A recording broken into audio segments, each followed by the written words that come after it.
আসসালামু আলাইকুম। এই দেখেন যে এখানে ওর খাবার পানি সবই থাকে, তাই না? তো ওর ক্যাট ফুড ও মাত্র কিন্তু এখান থেকে খাবার খেয়ে দেন ওর পাশেই কিন্তু একদম নতুন পানি দেওয়া। আমি কিন্তু রেগুলার ওর পানি চেঞ্জ করি, তো এটা না করে এই দেখেন সে কী করছে।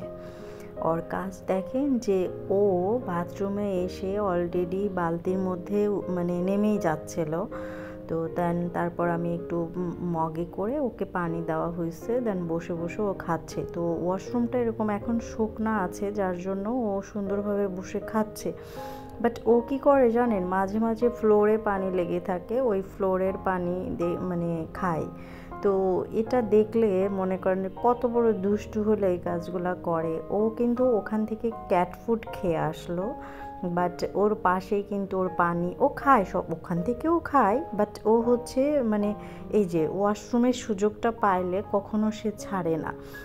আর একটা কথা যে ও যখন পানি খায় এরকম এত সুন্দর একটা সাউন্ড হচ্ছিল, যেটা আসলে বলার মতো না। আমি একদম কাছ থেকে গিয়ে শুনেছি, বাট আমি এই আমার ভয়েস দেওয়ার জন্য অরিজিনাল সাউন্ডটা আমি মিউট করে দিয়েছি।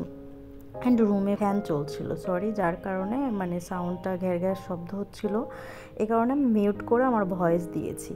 তো দেখেন এই দুষ্টুদের কি করা উচিত, মানে ভালো কোনো জিনিস দেখলে সেটা মানে খাবে না, আবার ঠিকই ওয়াশরুমে এসে এখানকার পানি খাচ্ছে।